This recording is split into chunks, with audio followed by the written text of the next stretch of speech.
A segunda lei de Newton é a lei fundamental da mecânica para a gente prever um movimento quando um objeto se encontra sob a ação de forças, né? Então, essa é a lei fundamental da mecânica, né? Em geral, a gente não contesta e não mede, digamos assim, a massa vezes a aceleração e a força e compara, né? Usualmente a gente admite isso, né? Dadas as forças a gente determina a aceleração, né? Então o Cláudio tem algumas experiências aqui simples, né? Que nos permitem comprovar, né? A lei de Newton, uma força conhecida, mede a aceleração, né? Então ele vai nos explicar isso agora. Bom, uma experiência muito simples é utilizar o celular. Esses smartphones hoje em dia têm aplicativos que você pode baixar gratuitamente, vários e vários aplicativos, por exemplo, de um acelerômetro, né? O acelerômetro ele vai medir a aceleração em todas as direções, no eixo X, Y e Z, né? Então você pode, por exemplo, usar aqui um celular e acoplar num carrinho, né? E aqui no caso eu vou... Para ele determinar a aceleração do carrinho, é isso? Exatamente, nós vamos determinar a aceleração do carrinho.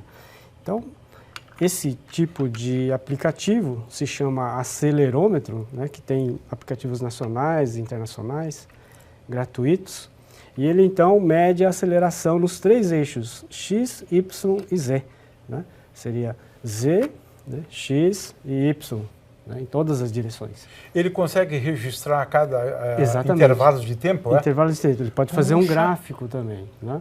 Ele pode também armazenar o máximo de aceleração que for obtido. Puxa, interessante, hein? Então, aqui no caso, bem simples, vou apenas usar na direção Y o máximo de aceleração que ele obteve, né?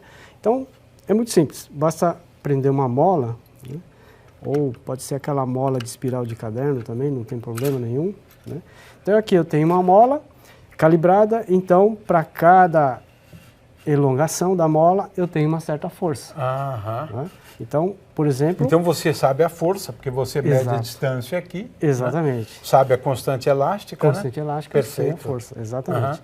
Então eu solto e vejo qual foi a aceleração, né? Então eu vejo aqui o máximo de aceleração que deu. Deu 14,7, né? Que interessante. Metros por segundo ao quadrado.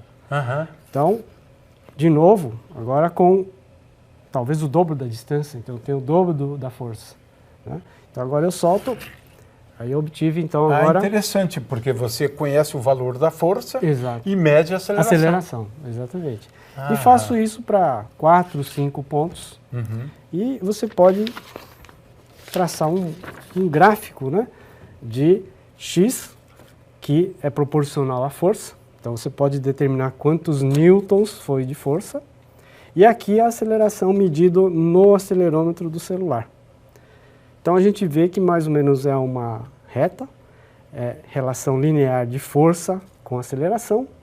E você pode comprovar a lei de Newton, a segunda lei de Newton, F igual a ma, e por meio do coeficiente angular dessa reta, determinar a massa do conjunto. Né? Então você pode determinar a massa do conjunto com um experimento muito simples. Né? Essa é bastante simples, né? Bastante simples. A força é conhecida e você vai medir a aceleração. Interessante. E outras experiências podem ser feitas, né? Por exemplo, com esse acelerômetro. Por exemplo, a força de impacto, né? Isso é uma coisa que é muito pouco conhecido, né? Então, por exemplo, numa batida, eu quero saber, por exemplo, qual foi a força média, né? A força do impacto. Sei. Né? Então, eu posso aqui, né, soltar e fazer uma colisão. Né? E aqui ele vai registrar, então, o máximo de aceleração, né, que foi. Tá? Vamos dar um exemplo, eu vou aqui resetar, né, e vou aqui, né, aqui deu 12,6, né, mais ou menos, metro por segundo ao quadrado. Então, quanto maior, né, a pancada, maior a força de impacto. Agora deu 22,9. Né? Então, quer dizer, sabendo-se a aceleração né? Certo. Você pode calcular qual foi a força de impacto, que eu sei a massa do conjunto. É porque a força é igual a massa vezes a aceleração. E depois é zero, na verdade, né? Sim. Então, Muito bom. é uma maneira de você determinar qual a força do impacto. E outras demonstrações, por exemplo, com duas bolinhas, uma de bilhar e outra bolinha de borracha. Eu coloquei chumbo aqui dentro. A massa desse é quase o dobro desse daqui. Então você pode perguntar para o aluno, se eu soltar, qual das duas você prefere que caia na sua cabeça, né? Se é essa daqui que é mais leve ou essa daqui que é mais pesada. E o aluno vai dizer, não, essa daqui não, essa aqui está mais leve, então eu prefiro essa. Mas a gente pode ver pelo barulho se é isso mesmo que ele prefere. Isso seria a bola de bilhar, né? E aqui a bola de borracha. Então, vê a diferença na força do impacto, né? Então, a força do impacto, ela depende também, então, de quanto foi a aceleração ou a desaceleração.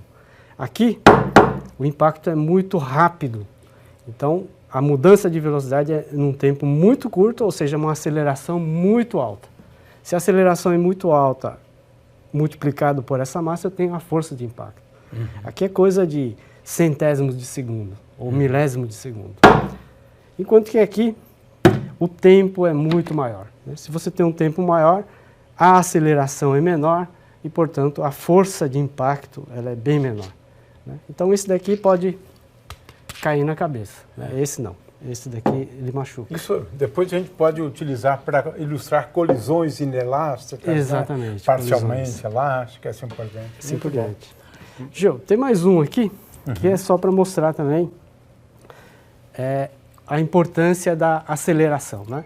Então, aqui, tenho aqui uma cordinha, um barbante fino, e aqui um bloco de madeira, e aqui eu posso puxar o barbante aqui por baixo e escolher se eu quero que ele arrebente aqui ou se eu arrebente aqui. Ah, que interessante. Então, você diria, você vai puxar, vai arrebentar ou em cima ou embaixo, mas eu posso escolher.